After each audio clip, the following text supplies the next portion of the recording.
ఓం శ్రీ సాయిరామ్. సాయి గురుకులం కార్యక్రమానికి స్వాగతం.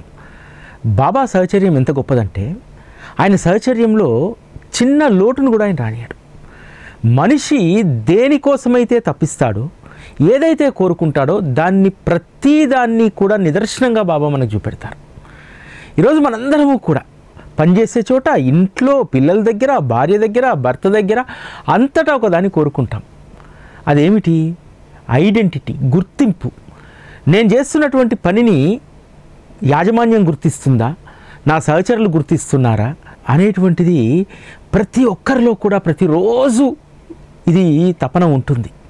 ఎందుకంటే మనిషి ఈ ఐడెంటిటీ క్రైసిస్ తోటే చాలామంది ఇబ్బంది పడుతూ ఉంటారు. అరే, నేను చేసేటువంటి దాన్ని ఎవరూ గుర్తించరేంటి? చాలా సందర్భాల్లో అమ్మ యాష్టకు పోతుంది. అరే, నేను ఇంత పని చేస్తుంటే నా శ్రమను ఎవరూ గుర్తించరేంటి? అదేవిధంగా మనం కూడా చాలా సందర్భాల్లో బయట ప్రపంచంలో పనిచేస్తున్నప్పుడు ఏంటి, నేను చేసేటువంటి దాన్ని ఎవరు సరిగ్గా అర్థం చేసుకోవట్లేదు, గుర్తించట్లేదు. ఇటువంటిది ప్రతి వ్యక్తికి, ఒక సగటు వ్యక్తికి ఏదో ఒక స్థాయిలో ఈ ఐడెంటిటీ క్రైసిస్ అనేటువంటిది ఉంటుంది. కొంతమందికి జీవితకాలం ఉంటుంది. ప్రతిరోజు కూడా వాళ్ళని పొగడాలి, మీరు అద్భుతంగా చేశారు, అద్భుతంగా చెప్పారు. ఎందుకని మీకు ఇటువంటి పొగడతలు కావాలంటే, నేను చేసేదాన్ని గుర్తిస్తే నాకు ఉత్సాహం వస్తుంది అంటారు చాలామంది. మీరు చాలా సభల్లో చూడండి, సాహిత్య సభల్లో, తర్వాత ఈ పురస్కారాలు ఇచ్చేటువంటి సభల్లో విపరీతంగా చప్పట్లు కొడుతూ ఉంటారు. పాటలు పాడినటువంటి వ్యక్తులు కూడా తమకు అప్రిషియేషను, ఐడెంటిటీ చప్పట్ల ద్వారా కోరుకుంటారు. చాలా సందర్భాల్లో దక్కకపోతే చాలా నిరాశకు గురవుతూ ఉంటారు. అందుకనే బాబా తన భక్తులను ఇటువంటి నిరాశకు గురి చేయడు. మనం చేసేటువంటి ప్రతి సేవను ఆయన ఏదో ఒక సందర్భంలో ఐడెంటిటీ చేసి ఆయన గుర్తించారనేటువంటి సూచనను మనకు తెలియజేస్తారు. ఆ రోజు భక్తులు అనేక మంది దీనిని అనుభవించి ఉన్నారు.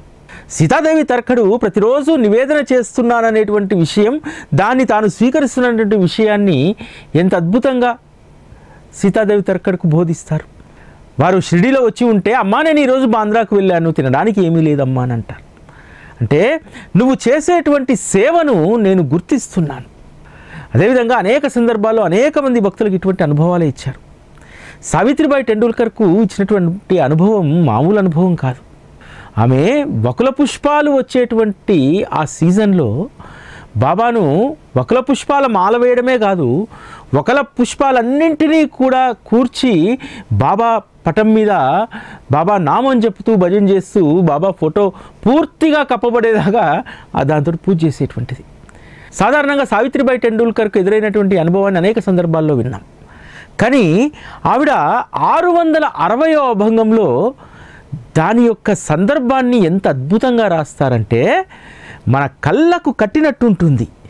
వకుల పూలను ఏరి స్వయంగా బాబాకు సమర్పించి తిని, 3 పూటల ప్రేమతో సాయి భజనలు, మరలా కొన్ని దినముల పిదప షిరిడీ చేరగా బాబా పలికెను ఇలా, పువ్వులనర్పించి నన్ను ముంచితివి మత్తులో, కానీ నేనప్పుడు ఇక్కడ లేను నీ వద్దనే ఉన్నానని రుజువు చూపిరి సాయి.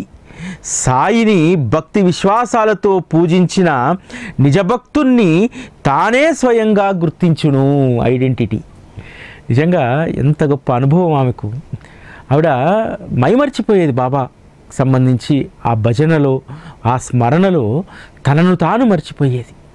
వకుల పుష్పాల యొక్క సువాసన చాలా అద్భుతంగా ఉంటుంది. ఆ వకుల పుష్పాలతోటి బాబాను కప్పేసేదట. బాబా స్వయంగా చెప్పారు, నన్ను ఆ వకుల పుష్పాల మత్తులో ముంచెత్తావు. ఆ మత్తులో అప్పుడు నేను ఇక్కడ ద్వారకామయిలో లేను, నేను మీ ఇంటి వద్దనే ఉన్నాను. ఇటువంటి అనుభవాలు భక్తులకు ఎంత ఆనందాన్ని ఇస్తాయంటే, మనం ఏదైనా ఒక సేవ చేస్తే ఆ సేవకు సంబంధించినటువంటి విషయాన్ని, తాను గుర్తించినటువంటి విషయాన్ని బాబా అద్భుతంగా మనకు తెలియజేస్తారు. సీతాదేవి తర్కడు ఆకలితో ఉన్నటువంటి కుక్కకు ముందుగా రొట్టె సమర్పించి తను తింటే, ఈ ఒక్క ఉపకారాన్ని గుర్తుపెట్టుకో మా జీవితాంతం, ఇది ఒక్కటి చాలు అని అంటారు. ఈరోజు నా కడుపు నింపావమ్మా అని అంటారు. అది ఎంత అద్భుతమైనటువంటి బోధ! ఎంత ఆ బాబా గుర్తించినటువంటి ఆ సేవ ఈ రోజుకు కూడా మనందరికీ అద్భుతమైనటువంటి బోధ.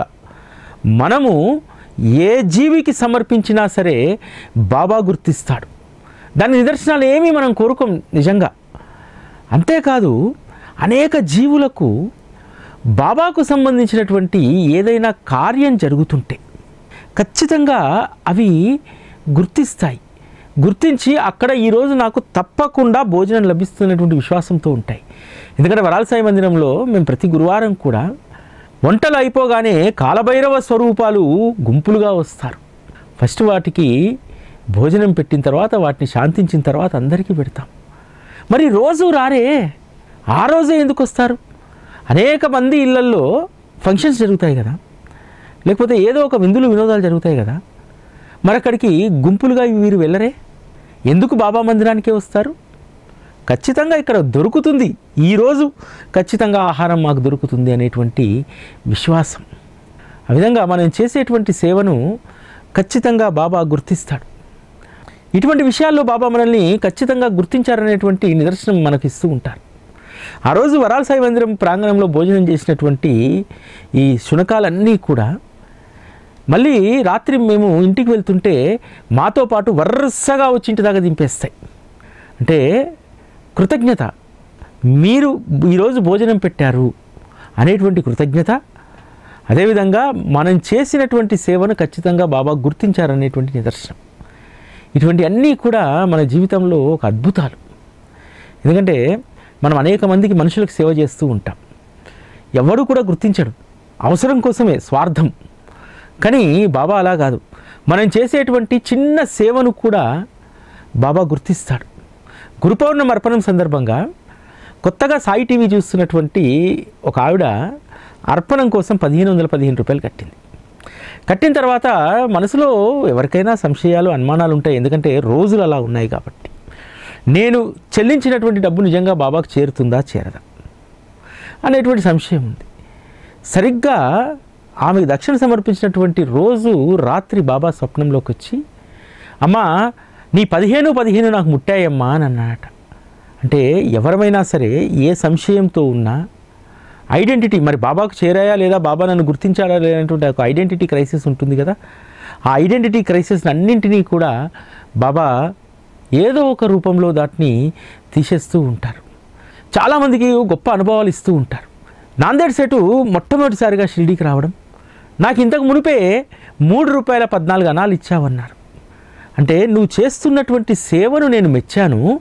నువ్వు ఏ లక్ష్యంతో అయితే ఇక్కడికి వచ్చావో, కొడుకు కావాలని వచ్చావు కదా, ఆ కొడుకు కావాలనేటువంటి అనుగ్రహం నీకు దక్కింది పో అని చెప్పి ఆ ₹3.14 నాకు ఇంతకు పూర్వమే ఇచ్చి ఉన్నావు అనేటువంటి విషయాన్ని చెప్పారు. అంటే నీ సేవను నేను గుర్తిస్తూనే ఉన్నాను, నీకు చెడు కాలం తొలగిపోయింది, ఇక్కడికి వచ్చావు, నీవు సేవా తత్పరుడవే, ఎప్పుడు ఇలానే చేస్తూనే ఉండు అనేటువంటి విషయాన్ని చెప్పాడు. ఎందుకంటే మౌలీ సాహెబ్ వాళ్ళ ఇంటికి వచ్చారు కదా, నువ్వు చేస్తున్నటువంటి సత్పురుషులకు చేస్తున్నటువంటి సేవ చాలా గొప్పది, ఆ గొప్ప సేవను నేను గుర్తించాను అనగానే రతన్జీ వాడియాకు ఎక్కడ లేని ఆనందం కలిగిందే తర్వాత ఇంటికి వెళ్ళిన తర్వాత చెక్ చేసుకుంటే. అదేవిధంగా బాబా చెప్పినట్టు నీ చెడు రోజులు తొలగిపోయాయి అనగానే కొడుకు పుట్టాడుగా. అప్పటి వరకు అనేక పూజలు, యాగాలు, రకరకాల దానాలు, ధర్మాలు ఇవన్నీ చేశాడు. అనేక మంది మహాత్ములకు గౌరవంగా ఇంటికి పిలిచాడు, భోజనాలు పెట్టాడు, అన్నీ జరిగాయి. కానీ బాబా యొక్క అనుగ్రహం దక్కిన వెంటనే ఆయన చెడు రోజులు పోయాయి. కేవలం ఒక తొలి దర్శనంతో ఆ చెడు రోజులు తొలగిపోయాయంటే, బాబా సాహచర్యంలో మనము కొన్ని ఏళ్ల కొద్దీ ఉంటున్నామంటే మన చెడు రోజులు తొలగకుండా ఎలా ఉంటాయి? బాబాను ఆశ్రయించినటువంటి మనందరం కూడా ఏ వృత్తులు, వ్యాపారాలు చేస్తున్నా మనం ఒక స్పృహను కలిగి ఉంటాం. నువ్వు డబ్బు సంపాదించు, రాజభోగాలను అనుభవించు, కానీ బాబా చెప్పినట్టు నువ్వు నీతిగా నువ్వు బ్రతకాలి అనేటువంటిది ఎప్పుడు మన మనస్సు చెప్తూ ఉంటుంది. అదే మనకు ఆధారం, మన జీవితం ప్రశాంతంగా ఉండడానికి బాబా యొక్క బోధయే మనకు మార్గం. ఎందుకంటే 664వ అభంగంలో సావిత్రిబాయి టెండూల్కర్ ఎంత అద్భుతంగా రాస్తారంటే, విద్య సద్గుణాలు జీవితంలో పనికి వస్తాయి, యవ్వన కాలం కష్టపడడానికి సరైన సమయం, ముందు ధనం, గౌరవం, నీతిని సంపాదించు, అవే కీర్తిని, సుఖాన్ని అందిస్తాయి. దాంతోపాటు హరినామస్మరణ చేస్తూ పరోపకారానికి పాటుపడాలి, అప్పుడే జీవునికి శాంతి. నువ్వు ప్రపంచంలో అందరితో పాటు బ్రతుకు, అందరితో పాటు విద్యను ఆర్జించు, ధనాన్ని ఆర్జించు, కానీ అది నీతిపరమైనటువంటి మార్గంలో ఉండాలి. నువ్వేదైతే నీతిగా నిజాయితీగా సంపాదిస్తావో అదే నీకు కలిసి వస్తుంది. దాంతోపాటు ఒక్కటి గుర్తుపెట్టుకో, హరినామస్మరణ ఎప్పుడూ చేయాలి. ఆ హరినామస్మరణ చేయడం ద్వారా పరోపకారం అనేటువంటి బుద్ధి వికసిస్తుంది. ఆ పరోపకారమే నిన్ను నిలబెడుతుంది భగవంతుని వద్ద. ఆ పరోపకారమే భగవంతుని యొక్క మెప్పును పొందడానికి పనికొస్తుంది. ఆ పరోపకారమే నీకు శాంతిని, సుఖాన్ని కలిగిస్తాయని చెప్పి ఎంత అద్భుతంగా ఇక్కడ రాశారు. నిజంగా ప్రతి ఒక్కరి జీవితంలో కూడా పరోపకారము నీతితోటి, నిబద్ధతతోటి నువ్వు ఆర్జిస్తేనే నీకు సుఖము, శాంతి అనేటువంటిది ఉంటుంది. లేకపోతే జీవితం అల్లకల్లోలం. అందుకనే కదా బాబా దాము అన్న లాంటి వాడిని అత్యాశకు పోనీయలేదు, నీతిమాలిన పని చేయనీయలేదు. ఎందుకంటే తన బిడ్డలందరూ కూడా సుఖశాంతులతో వర్ధిల్లాలి. బాబా తన బిడ్డల గురించి కోరుకునేది ఇది ఒక్కటే, నా వాడనేటువంటి వాడు సుఖాన్ని, శాంతిని కలిగి ఉండాలి. అప్పుడే వాడి శ్రేయస్సు కలుగుతుంది. అలజడుల బ్రతుకు ఏమాత్రం కూడా జీవునికి శాంతిని కలిగించదనేటువంటి విషయాన్ని బాబా ఎప్పుడూ చెప్తాడు. అందుకని తన వారు ఎప్పుడూ కూడా తృప్తితో, సుఖంగా, శాంతిగా ఉండాలని చెప్పి బాబా కోరుతారు. ఈరోజు ప్రపంచంలో చాలా మట్టుకు దుఃఖాలను జీవుడు కొని తెచ్చుకుంటాడు. అందుకని ఈరోజు ప్రపంచంలో దుఃఖం లేనటువంటి వారు ఎవరూ లేరు.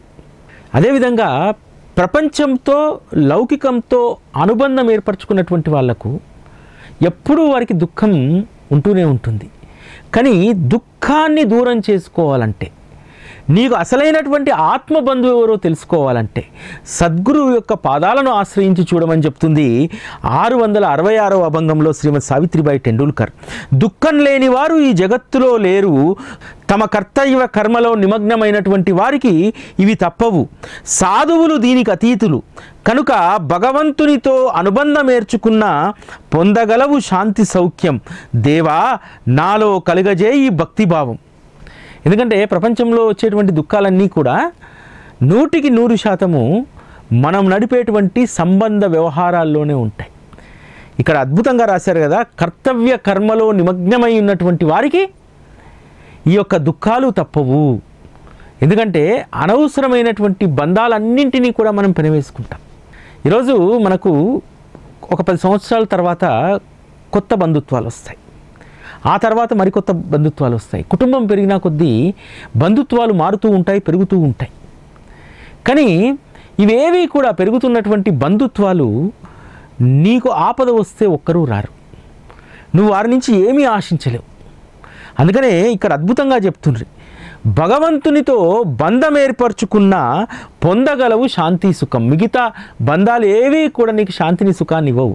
ఎందుకంటే నువ్వు ఎదుగుతుంటే అసూయ పడతాయి, నువ్వు ఓడిపోతే సంతోషపడతాయి ఆ బంధాలు.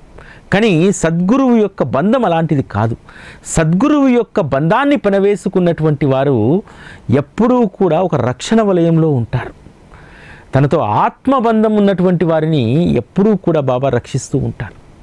అందుకనే సావిత్రిబాయి టెండూల్కర్ అద్భుతంగా చెప్తున్నారు ఇక్కడ, భగవంతునితో బంధం ఏర్పరచుకున్న పొందగలవు శాంతి సుఖం. ఇతర ఏ బంధాల్లో కూడా శాంతి సుఖం ఉండదు. మనం ఎంత వారి నుంచి మంచిని కోరుకున్నా, మనం ఎంత మంచి స్నేహభావంతో ఉన్నా, ఎదుటివాడు కూడా అదే భావంతో లేకపోతే మనము శాంతిని, సుఖాన్ని పొందలేం. ఎందుకనంటే అక్కడ కూడా ఒక ఆరాటం, అరే నేను వాడిని అంత ప్రేమిస్తున్నాను, అంత నమ్మాను, అంత చేస్తున్నాను, ఎందుకు నాలా ఎదుటివాడు ఉండట్లేదు. ఇది కూడా ఒక గొప్ప దుఃఖమే.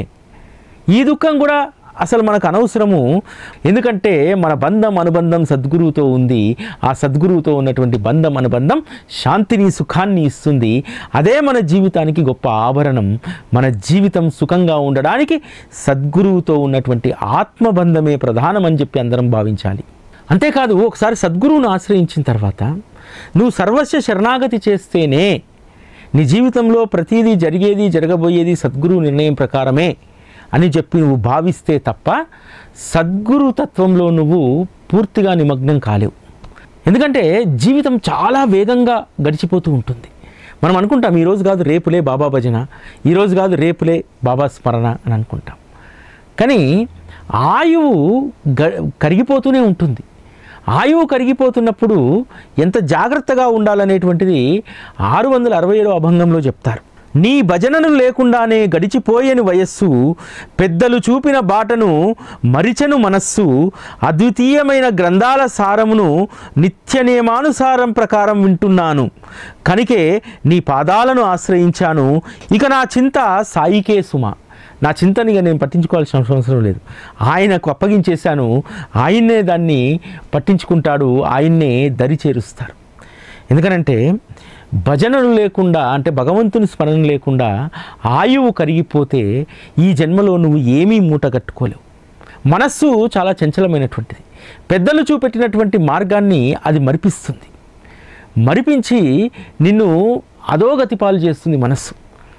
అయితే పెద్దలు చూపినటువంటి మార్గాన్ని నువ్వు మరవకూడదంటే ఒకటే ఉపాయం, ఎప్పుడూ సద్గురువు యొక్క స్మరణలో ఉండాలి. అంతేకాదు అద్వితీయమైనటువంటి గ్రంథాలను ఖచ్చితంగా ప్రతిరోజు కూడా ఒక పేజీనైనా ఒక అధ్యాయాన్నైనా నిత్య నియమంగా పారాయణ చేయాలి. పారాయణ చేస్తే నీ మనసులో ఉన్నటువంటి చెడు భావనలు తొలగిపోతాయి. అంతేకాదు సద్గురువు పైన విశ్వాసం కలుగుతుంది. ఇక నా చింత నాకెందుకు, నా చింత సాయిది కదా అనేటువంటి విశ్వాసం కలుగుతుంది. కాబట్టి అందుకనే బాబా తమ వద్దకు వచ్చినటువంటి భక్తులందరినీ కూడా పారాయణ శ్రవణం అనేటువంటి ఉపాసనలో ఉంచేవారు. ఈ నిత్యము కూడా షిరిడీలో ఏకనాథ భాగవతం, భావార్థ రామాయణం, జ్ఞానేశ్వరి ఈ గ్రంథాల్లో ఏదో ఒకటి ప్రతి పూట కూడా పారాయణ చేయబడుతూ ఉండేది. ఎందుకు? ఆ పారాయణ చేయడం, దాన్ని శ్రవణం చేయడం అనేటువంటిది ఎంత గొప్ప లాభాన్ని ఇస్తుందనేటువంటి విషయాన్ని సచ్చరితలో హేమాడ్ పంత్ ద్వారా చెప్పిస్తారు. ఒక జీవి యొక్క తన అస్తిత్వాన్ని, తన సహజమైనటువంటి క్రూర గుణాన్ని జీవి శ్రవణం ద్వారా పోగొట్టుకుంటాడు. పారాయణ ద్వారా కూడా ఇది పోతుంది. హేమాడ్ పంతు దీక్షిత్ వాడాలో ఏకనాథ భాగవత పారాయణ జరుగుతూ ఉంటే దాన్ని వింటూ ఉంటారు కదా. వింటున్నప్పుడు తేలు భుజం పైకి ఎక్కి దాని తల ఎత్తి పారాయణ జరుగుతున్నటువంటి అటువైపు చెవిబెట్టు వింటుంది.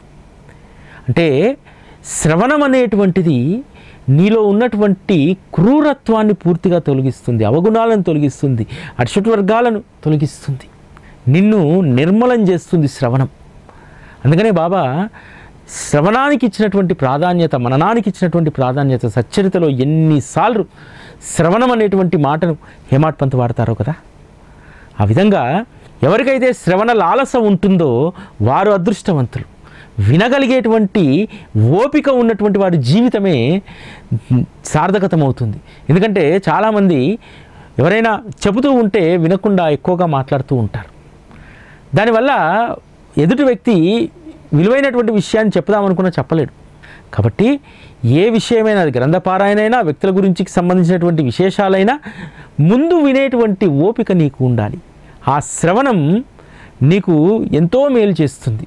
ముఖ్యంగా ఆధ్యాత్మిక గ్రంథాల శ్రవణం, సత్సంగాల యొక్క శ్రవణం నీలో ఉన్నటువంటి దుష్కర్మలన్నింటినీ కూడా తొలగించేస్తుంది. ఒక్క సత్సంగము శ్రవణం చాలు, ఇంకేది మనకు అవసరం లేదు. నీ జీవితాన్ని నిర్మలం చేస్తుంది. సాధారణంగా నదీ కాలువలో కూడా చుట్టూ అంతా కూడా చెత్త పేరుకుపోయి ఉంటుంది. కానీ వరద వచ్చినప్పుడు ఆ చెత్తంతా పక్కకు తొలగిపోయి కొట్టుకుపోయి మళ్ళీ ఆ కాలువ నిర్మలంగా కనిపిస్తుంది. మన జీవితము కూడా అంతే. శ్రవణం లేనప్పుడు మన జీవితంలో అనేక చెదారం అంతా చేరుతూ ఉంటుంది.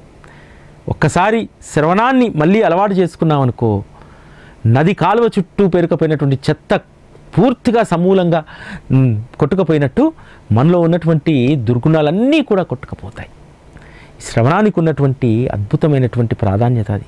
ప్రపంచ వ్యవహారాల్లో ఉన్నటువంటి మనకు ఖచ్చితంగా ఇటువంటి చెత్త పేరుకుపోవడం అనేటువంటిది చాలా సహజం. మనము ఎంత భక్తి మార్గంలో ఉన్నా ఖచ్చితంగా మనం ఏదో ఒక అకర్మ చేయాల్సి వస్తుంది, చెడుగా ఆలోచించాల్సి వస్తుంది, చెడును వినాల్సి వస్తుంది. అది కూడా దుర్గంధమే. ఆ దుర్గంధాన్ని పోగొట్టుకోవడానికి మన చేతిలో ఉన్నటువంటి ప్రక్షాళన ఒక్క శ్రవణం మాత్రమే. ఈ ప్రపంచ వ్యవహారాల్లో మునిగిపోయినటువంటి వారికి ఎప్పుడూ మనకు సద్గురువు యొక్క చరణాలు గుర్తుకు రావాలి, వారి స్మరణ గుర్తుకు రావాలి. 670వ అభంగంలో ఈ ప్రపంచ వ్యవహారాలకు సంబంధించినటువంటి విషయాన్ని రాస్తారు. స్వామి, ప్రపంచ వ్యవహారాల్లో మునిగిపోయి ఉన్నాను, ఒక్కొక్కరు ఒక్కొక్క రకం మనుషులు, ఆశ చావదు, విరక్తి కలగదు, కర్మలు ఎదురొచ్చి అనుభవించమంటాయి, వాటిని త్యజించాలనుకున్న వేడు సాధు శరణం. ఇది తప్ప మరొకటి లేదు. ఎందుకంటే ప్రపంచంలో మనం అనేక వ్యవహారాలు చేస్తూ ఉంటాం, అనేక రకాలైనటువంటి మనుషులు మనకు తారసపడుతూ ఉంటారు. కానీ ఒక్కొక్కరు ఒక్కొక్క రకం. ఎందుకంటే జీవుడికి ఆశ చావదు, విరక్తి కలగదు దేని మీద. ముఖ్యంగా దేని మీద విరక్తి కలగదంటే లౌకిక వ్యవహారాలు, సంపాదన, ఐశ్వర్యం, ప్రోగు చేసుకోవడం, వీటి పట్ల అసలు మనిషికి విరక్తి అనేటువంటిది కలగదు. కాబట్టి అందుచేత అకర్మలు ఎక్కువగా చేస్తూ ఉంటాం. ఈ క్రమంలో అకర్మలు ఎదురొచ్చి మరీ అనుభవింపజేస్తాయి మనల్ని. ఆ అకర్మలు ఎదురు రాకుండా ఉండాలంటే ఒకటే ఒక మార్గం, సాధువు యొక్క శరణం. అంటే సద్గురువు యొక్క శరణమే మనకు దిక్కు, అంతకు మించినటువంటిది లేదు. అందుకనే ఈరోజు బాబాను ఆశ్రయించినటువంటి వారు అకర్మలకు దూరంగా ఉండగలుగుతున్నారు. తెలిసి ఎవ్వరూ కూడా పాపపు పులి నోట్లో అసలు తలబెట్టరు మన వాళ్ళు.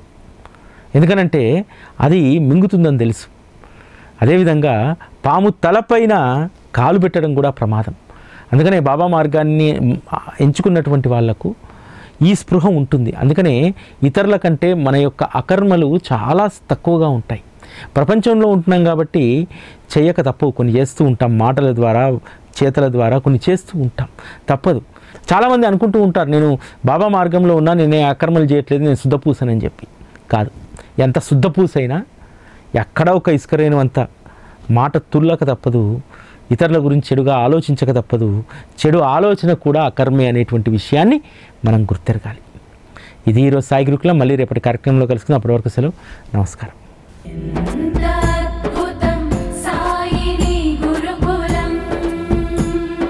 శిక్షణే తప్ప శిక్షలు లేని శరణాగతి సౌదం.